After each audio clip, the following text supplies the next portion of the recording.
शांताकारं भुजगशयनं पद्मनाभं श्रीशं विश्वधारं गगनसदृशं मेघवर्णं शुभांगं लक्ष्मीकान्तं कमलनयनं योगीवृद्ध्यानगम्यं वन्दे विष्णुं भवभैरं सर्वलोकैकनाथं। बोलो श्री विष्णु भगवान की जय। अभी चैत्र मास की कृष्ण पक्ष की एकादशी आएगी। यह रविवार में है, रविवार 15 तारीख। तो कृष्ण पक्ष की एकादशी में जैसा समस्त एकादशी में होता है कि फलाहार करना होता है, अन्न नहीं खाते हैं, और अगले दिन द्वादशी में इसका पारायण होता है। उसके बाद जो हमने एकादशी में चीज़ छोड़ी हैं, चावल आदि, तो उनको लेकर और उस पर दक्षिणा आदि रख के, जो भी अपनी श्रद्धा है, चावल, दक्षिणा, फल फ्रूट रख कर वह मंदिर में दिया जाता है। तब द्वादशी में एकादशी का पारायण होता है। तो आइए चैत्र मास की कृष्ण पक्ष की एकादशी जो पाप मोचनी है उसका महात्म्य सुनते हैं। यह एकादशी महात्म्य है। चैत्र मास कृष्ण पक्ष की एकादशी व्रत कथा, पाप मोचनी एकादशी। धर्मराज युधिष्ठिर कहने लगे कि महाराज, आपने फाल्गुन शुक्ला एकादशी का महात्म्य बतलाया, अब कृपा करके यह बताइए कि चैत्र कृष्णा एकादशी का क्या नाम है, इसमें कौन से देवता की पूजा की जाती है और इसकी विधि क्या है। कृष्ण भगवान कहने लगे कि हे राजन, यही प्रश्न एक समय राजा मानधाता ने लोमस ऋषि से किया था, और जो कुछ उन्होंने उत्तर दिया सो वही तुमसे कहता हूँ। लोमस ऋषि कहने लगे कि राजन, इस एकादशी का नाम पाप मोचनी एकादशी है। अब मैं इसकी कथा सुनाता हूँ, सुनो। प्राचीन समय में कुबेर का चैत्र रथ नाम का एक वन था। उसमें गंधर्वों की कन्याएं किन्नरों के साथ विहार करती थी। वहाँ अनेक प्रकार के पुष्प खिल रहे थे।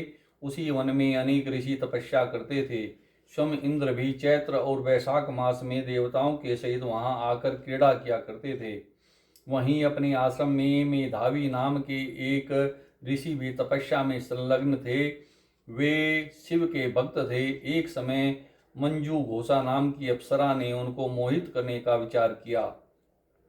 वह ऋषि के भय के कारण समीप नहीं गई, वरन दूर बैठकर वीणा पर मधुर गीत गाने लगी।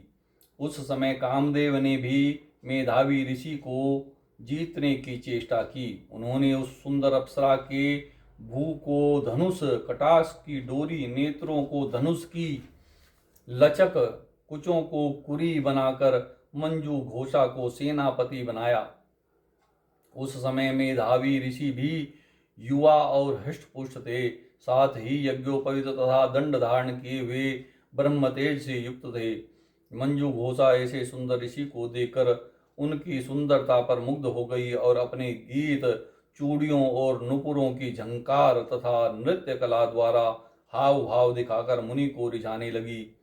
पर्याप्त समय तक यह क्रम चलता रहा और अंत में कामदेव ने ऋषि को पराजित कर दिया। फलस्वरूप ऋषि मंजू घोषा के साथ रमण करने लगे और काम के इतने वशीभूत हो गए कि उन्हें दिन तथा रात्रि का कुछ भी विचार नहीं रहा। इस प्रकार बहुत समय बीत गया। तब एक दिन मंजू घोषा कहने लगी, ऋषि, बहुत दिन बीत गए, अब मुझे स्वर्ग जाने की आज्ञा दीजिए।